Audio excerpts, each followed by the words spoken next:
আপনি কি শেয়ার বাজারে ইনভেস্ট করতে চান কিন্তু বুঝতে পারছেন না কোথা থেকে শুরু করবেন? ডাইরেক্ট স্টকে ইনভেস্ট করাটা কি একটু বেশি রিস্কি মনে হচ্ছে? আবার মিউচুয়াল ফান্ডে ইনভেস্ট করতে গেলে এক্সপেন্স রেশিও বা ফান্ড ম্যানেজারের উপর পুরোপুরি নির্ভর করাটা পছন্দ হচ্ছে না? যদি আপনার অবস্থা এরকম হয় তাহলে আজকের ভিডিওটি একদম আপনার জন্য।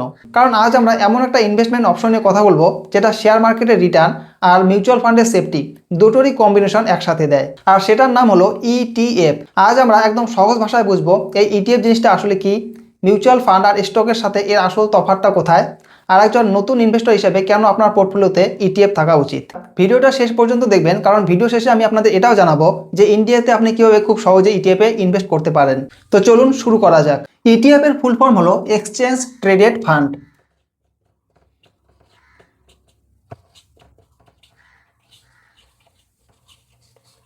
এক্সচেঞ্জ ট্রেডেড ফান্ড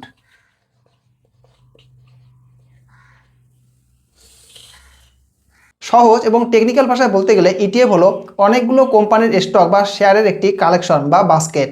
আপনি যখন ডাইরেক্ট স্টক মার্কেটে ইনভেস্ট করেন তখন আপনি একটা পার্টিকুলার কোম্পানির শেয়ার কেনেন, কিন্তু আপনি যখন একটা ইটিএফ কেনেন তখন আপনি এক ক্লিকেই একসাথে অনেকগুলো কোম্পানির শেয়ারের একটা অংশ কিনে নেন।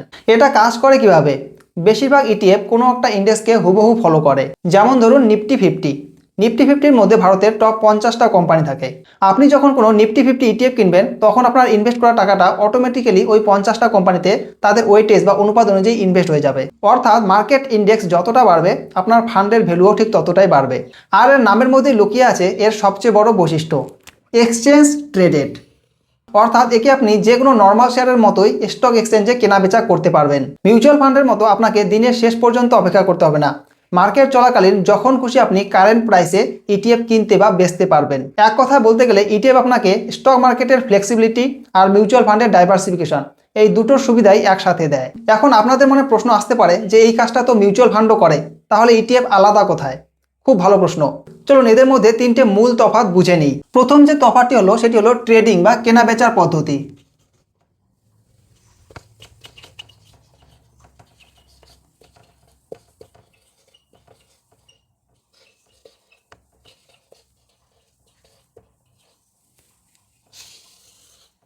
মিউচুয়াল ফান্ডের ক্ষেত্রে দিনের শেষে মার্কেট যখন বন্ধ হয় তখন একটা এনএভি ঠিক হয়, আপনি সেই দামে কেনাবেচা করতে পারেন। কিন্তু ইটিএফ এর নামের মধ্যেই আছে এক্সচেঞ্জ ট্রেডেড, অর্থাৎ একে আপনি নর্মাল স্টকের মতোই শেয়ার বাজার চলাকালীন যে কোনো সময় কিনতে বা বেচতে পারেন। মার্কেট উঠলে এর দাম বাড়ে, পড়লে কমে, একদম লাইভ। দ্বিতীয়ত হলো ম্যানেজমেন্ট।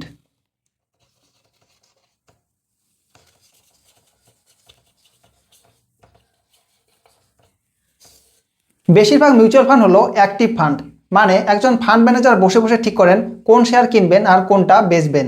অন্যদিকে ইটিএফ হলো প্যাসিভ ফান্ড, এরা চুপচাপ কোনো একটা ইন্ডেক্স যেমন নিফটি 50 বা সেন্সেক্সকে কপি করে।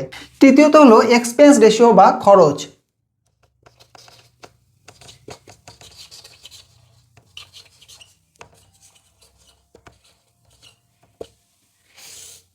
যেহেতু মিউচুয়াল ফান্ডে একজন এক্সপার্ট ম্যানেজার আপনার টাকা ম্যানেজ করেন, তাই সেখানে এক্সপেন্স রেশিও একটু বেশি হয়, প্রায় 1 থেকে 2% পর্যন্ত। কিন্তু যেহেতু ইটিএফ শুধু ইন্ডেক্সকে কপি করে, তাই এখানে এক্সপেন্স রেশিও খুব সামান্য হয়, প্রায় 0.01% থেকে 0.05% পর্যন্ত। লং টার্মে এই ছোট পার্সেন্টেজটা আপনার প্রফিটে এক বিশাল বড় পার্থক্য করে দেয়। তাহলে একজন নতুন ইনভেস্টর হিসেবে আপনার কেন ইটিএফে ইনভেস্ট করা উচিত? এর প্রধান 4টে সুবিধা রয়েছে। চলুন তাহলে দেখে নেওয়া যাক এই সুবিধাগুলো আসলে কি। Benefits of ETF.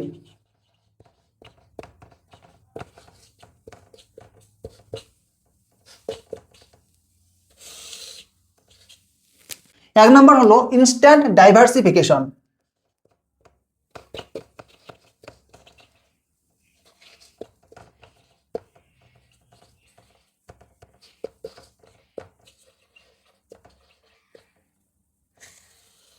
একটা শেয়ার কিনলে সেই কোম্পানি ডুবে গেলে আপনার টাকাও ডুববে, কিন্তু ইটিএফে আপনার টাকা 50টা বা 100টা কোম্পানিতে ভাগ হয়ে যায়, তাই রিস্ক অনেক কমে যায়। দুই হলো লো কস্ট, অর্থাৎ কম খরচ।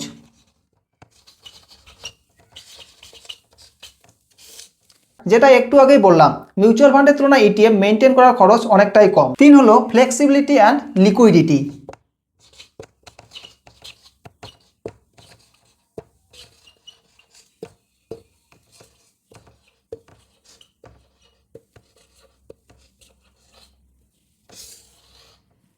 আপনি স্টক মার্কেটে যখন খুশি এটা বিক্রি করে টাকা অ্যাকাউন্টে নিয়ে নিতে পারেন, কোনো লক ইন পিরিয়ড নেই।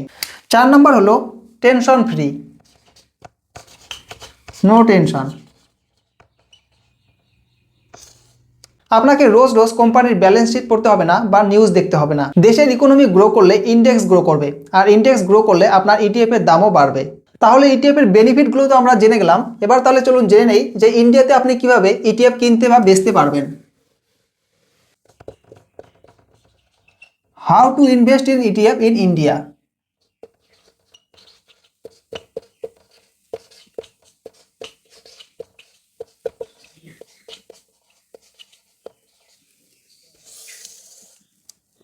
ইটিএফ কেনার জন্য আপনার একটা ডিমেট অ্যাকাউন্ট থাকা বাধ্যতামূলক। জিরোধা, গ্রো, আপস্টক্স বা অ্যাঞ্জেল ওয়ানের মতো যে কোনো ব্রোকারের কাছে আপনি খুব সহজে একটি ডিমেট অ্যাকাউন্ট খুলতে পারবেন। অ্যাকাউন্ট খোলার পর অ্যাপের সার্চ বারে গিয়ে আপনাকে ইটিএফ এর নাম লিখতে হবে।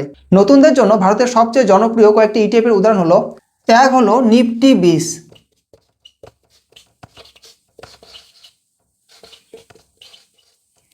এটি কিনলে ভারতের টপ 50টা কোম্পানিতে ইনভেস্ট করা হয়ে যায়। 2 হলো ব্যাংক 20। এটি কিনলে ভারতের টপ ব্যাংকগুলোতে ইনভেস্ট করা হয়। আর 3 হলো গোল্ড 20।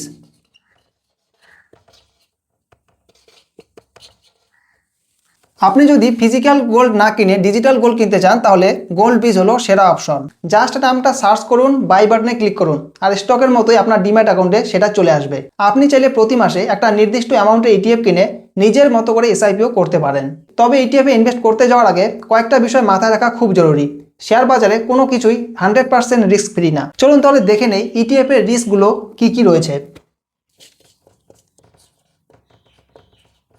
Risk of ETFs. এক হলো মার্কেট রিস্ক।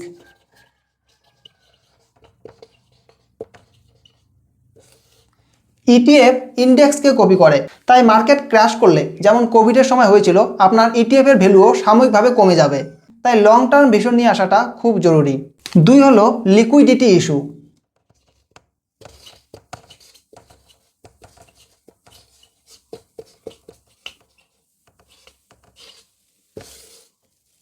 সব ইটিএফে কিন্তু প্রচুর কেনাবেচা হয় না, তাই ইনভেস্ট করার আগে এমন ইটিএফ বাছবেন যেগুলোতে ট্রেডিং ভলিউম খুব বেশি। ভলিউম কম থাকলে আপনার যখন বেচতে ইচ্ছা করবে তখন হয়তো কোনো ক্রেতাই পাবেন না। তৃতীয়ত হলো ট্র্যাকিং ইরর।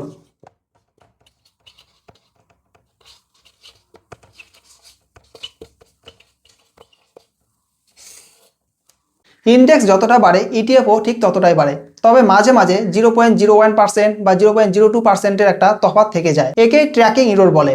যে ইটিএফ এর ট্র্যাকিং ইরর যত কম সেই ইটিএফ তত ভালো।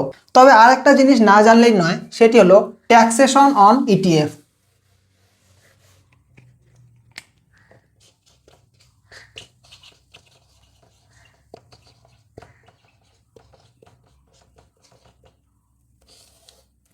ইনভেস্ট তো করে দিলেন, প্রফিটও হলো, কিন্তু এবার একটা খুব জরুরি বিষয়, ট্যাক্স কত দিতে হবে।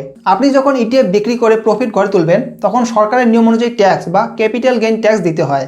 যেহেতু বেশিরভাগ ইকুইটি ইটিএফ শেয়ার বাজারের উপর নির্ভর করে, তাই এতে নর্মাল শেয়ারের মতোই ট্যাক্স লাগে। প্রথমত হলো শর্ট টার্ম ক্যাপিটাল গেইনস বা এসটিসিজি।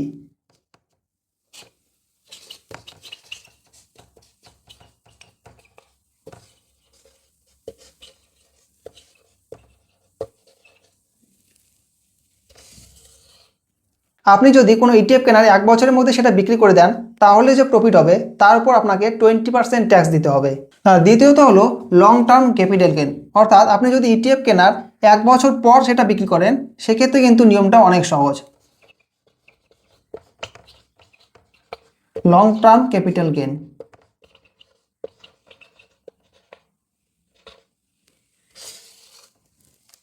এই ক্ষেত্রে প্রথম 1,25,000 টাকার উপর কোনো ট্যাক্স লাগবে না, পুরোটাই ট্যাক্স ফ্রি। আর প্রফিট যদি এর চেয়ে বেশি হয় তাহলে শুধুমাত্র সেই বাড়তি প্রফিটের উপর 12.5% হারে আপনাকে ট্যাক্স দিতে হবে।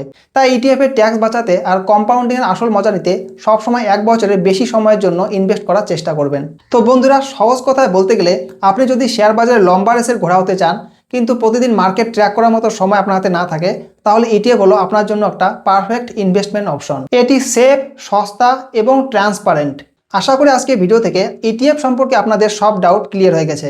আপনার ফার্স্ট ইনভেস্টমেন্ট কোন ইটিএফে হতে চলেছে বা এই নিয়ে আপনার মনে আরো কোনো প্রশ্ন আছে কি, নিচে কমেন্ট করে জানান, আমি সবার রিপ্লাই দেওয়ার চেষ্টা করব। ভিডিওটি ভালো লাগলে লাইক এবং শেয়ার করতে ভুলবেন না, আর চ্যানেলে নতুন হলে সাবস্ক্রাইব করে বেল আইকনটি প্রেস করে রাখুন, যাতে ভবিষ্যতে এই ধরনের ইনফরমেটিভ ভিডিও সবার আগে পেতে পারেন। দেখা হচ্ছে পরের ভিডিওতে, ততক্ষণ ভালো থাকুন, সুস্থ থাকুন, ইনভেস্টিং করতে থাকুন। ধন্যবাদ।